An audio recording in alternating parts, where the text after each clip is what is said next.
O Espírito Santo guiou Paulo não somente abrindo caminhos, mas também fechando rotas. Fica comigo nesse vídeo que nós vamos falar sobre a segunda viagem missionária do apóstolo Paulo, onde nós vamos aprender algumas lições fundamentais sobre a nossa vida. E, enquanto vai passando a vinheta, não se esqueça de se inscrever no canal, curtir, compartilhar. Coloque aí a notificação do sininho para você ser avisado quando nós colocarmos mais vídeos aqui no canal. Comente, compartilhe, que vai ser bênção sobre a sua vida e vai nos ajudar a alcançar mais pessoas.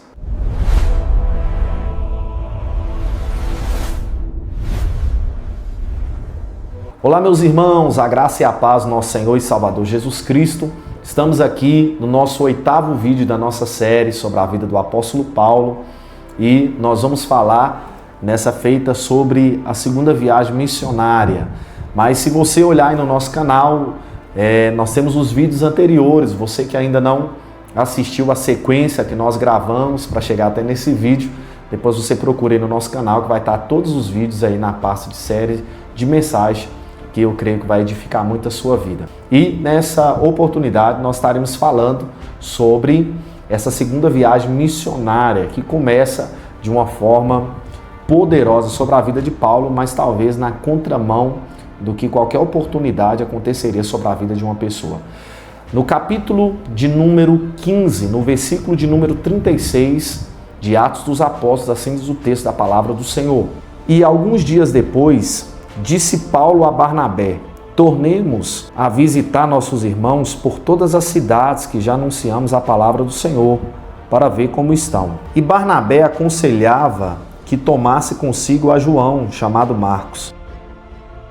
Mas a Paulo parecia razoável que não tomasse consigo aquele que desde a Panfilha se tinha apartado deles e não os acompanhou naquela obra. E tal contenda houve entre eles, que se apartaram um do outro. Barnabé, levando consigo a Marcos, navegou para Chipre. E Paulo, tendo escolhido a Silas, partiu encomendado pelos irmãos à graça de Deus, e passou pela Síria e Cilícia, confirmando as igrejas. Veja bem, aqui nós já vamos aprender a primeira lição nesse começo dessa viagem que o apóstolo Paulo propôs. Ele procura Barnabé, seu companheiro de primeira viagem, para uma viagem novamente na cidade onde eles tinham estabelecido homens, anciãos, para estarem direcionando aquelas igrejas que tinham nascido em todas aquelas cidades que eles passaram na primeira viagem missionária. E naquele exato momento, Barnabé vai propor que João Marcos, o seu primo, fosse com eles nessa segunda viagem. Mas Paulo, ainda com o sentimento da primeira viagem que João Marcos começou com eles e no meio do caminho ele quis voltar para Jerusalém, Paulo então não achou viável levar João Marcos com eles nessa viagem. E veja bem, nesse exato momento vai ter um conflito entre Paulo e Barnabé. Aqueles que caminharam juntos na primeira viagem missionária, agora na segunda viagem eles vão ter um conflito a ponto deles não concordarem e não conseguirem andar para a mesma direção. A primeira lição que nós aprendemos é que por mais que a obra do Senhor ela é totalmente direcionada pelo Espírito Santo, ela também muda de rotas independente dos conflitos que nós temos uns com os outros, porque o que prevalece é a vontade do Espírito Santo de Deus. Porque aqui nós percebemos que Deus, ele direciona a missão independente dos conflitos. Paulo e Barnabé eram grandes companheiros na primeira viagem, mas na segunda viagem eles vão fazer elas separados. Paulo, ele vai então escolher Silas para ir com ele para essa viagem e Barnabé vai escolher João Marcos para ir em direção a Chipre, uma direção totalmente diferente da direção que Paulo e Silas vão trilhar para a caminhada deles. Então, independente dos conflitos, isso não impede você de continuar caminhando em direção àquilo que o Espírito Santo de Deus conduziu e direcionou para você. E diga-se de passagem que aqui também vai uma aplicação para a nossa caminhada, para os ministros, pastores, líderes. Nós sabemos que a vontade, o desejo é sempre caminharmos juntos, unidos, mas aqui nós estamos percebendo diante da palavra de Deus que vai ter momentos que eles não conseguem caminhar juntos. né, se respeitaram, mas não tiveram a mesma direção, mas todos eles seguiram em propósito de pregar o evangelho e de fazer a obra à vontade do Senhor.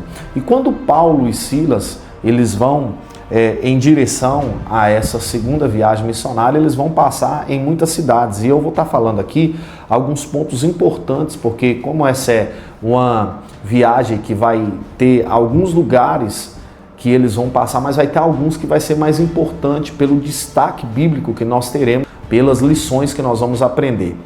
Aqui no capítulo de número 16, o apóstolo Paulo ele vai chegar em Troade, e lá ele vai ter uma visão onde vai aparecer para ele um varão lá da Macedônia pedindo para que ele passasse lá e os ajudasse. E Paulo e Silas então, eles vão navegar em direção à Macedônia. Eles vão chegar na primeira cidade da Macedônia, chamada Filipos. A Macedônia hoje é a região ali da Europa, ou seja, Filipos vai ser a primeira cidade aonde o apóstolo Paulo vai chegar. Olha como que o evangelho ele vai se expandindo, ele vai alcançando muitos outros lugares. Quando ele chega ali, eles vão começar a pregar a palavra de Deus. A Bíblia diz que as mulheres vão estar ali à beira do rio, ouvindo a palavra, e elas vão receber essa palavra, a ponto de uma mulher, né, de Tiatira, chamada Lídia, vai constranger Paulo para ir para a casa dela, né? E Paulo vai ser direcionado junto com Silas para a casa dela, vão pregar o evangelho e lá eles vão compartilhar da comunhão em Cristo. Logo depois que eles passaram na casa de Lídia, a Bíblia diz que eles vão no outro dia para um lugar de oração, ali perto do mar, onde eles se reuniam para orar no momento da oração.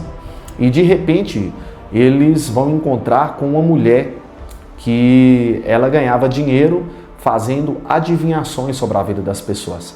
Paulo então vai orar para que essa mulher seja liberta, ela vai ser liberta desse espírito que a acompanhava e que fazia os senhores que governavam sobre ela ganhar muito dinheiro. Só que nesse exato momento, esses homens, como o mundo espiritual foi movido, foi abalado, né?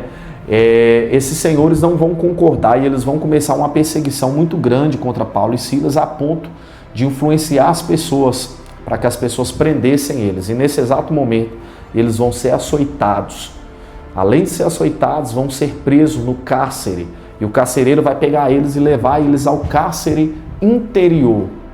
Ou seja, vai pegar eles e colocar eles em um lugar de sofrimento, em um lugar onde eles achavam que eles não conseguiriam mais pregar. Pegaram os seus pés, amarraram sobre os troncos. Mas a Bíblia diz, olha que tremendo isso, que em meio a essa situação, Atos capítulo 16, Paulo e Silas, perto da meia-noite, vão orar e louvar a Deus. A segunda lição que nós aprendemos é que, independente do momento de sofrimento que você estiver passando, o louvor e a oração ainda são armas espirituais para quebrar cadeias e destruir correntes em nome de Jesus. Então eu quero te dizer, se nesse exato momento você está enfrentando lutas, aflições, dificuldades, que você entende que você está preso espiritualmente, experimente orar. Experimente adorar a Deus, porque o louvor e a oração são armas espirituais que libertam pessoas, casa e famílias de uma forma sobrenatural. A Bíblia diz que um terremoto vai abalar aquela prisão, vai libertar não somente Paulo e Silas, mas todos os presos.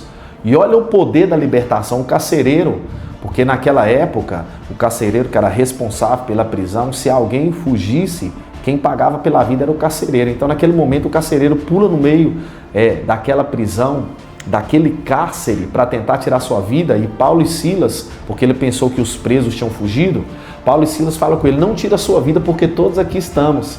Eles foram libertos das prisões físicas, mas eles tinham um desejo ainda muito maior de libertar pessoas de prisões espirituais, não era só prisões físicas.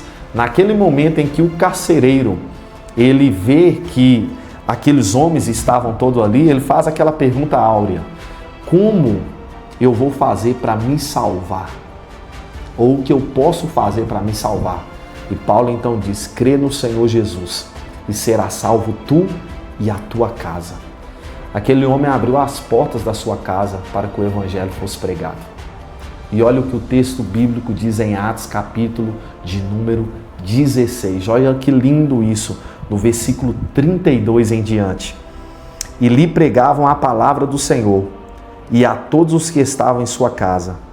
E tomando-o ele consigo, naquela mesma hora da noite, lavou-lhe os vergões, e logo foi batizado, ele e todos os seus. E levantando-os à sua casa, lhes pôs à mesa, e alegrou-se de que com toda a sua casa haviam crido em Deus. Olha que tremendo isso. Toda a família daquele carcereiro foi salva em Cristo Jesus. E ele se alegrou por isso. Então você percebe que Deus preparou e permitiu tudo aquilo que Paulo e Silas viveram, foram açoitados, presos. Por quê? Porque Deus tinha alguém para libertar e realizar uma grande obra. O que é que nós aprendemos aqui? Que toda circunstância que passamos é uma oportunidade do Evangelho ser pregado e de vidas serem salvas. Que Deus abençoe, curte, comente, compartilhe, em nome de Jesus.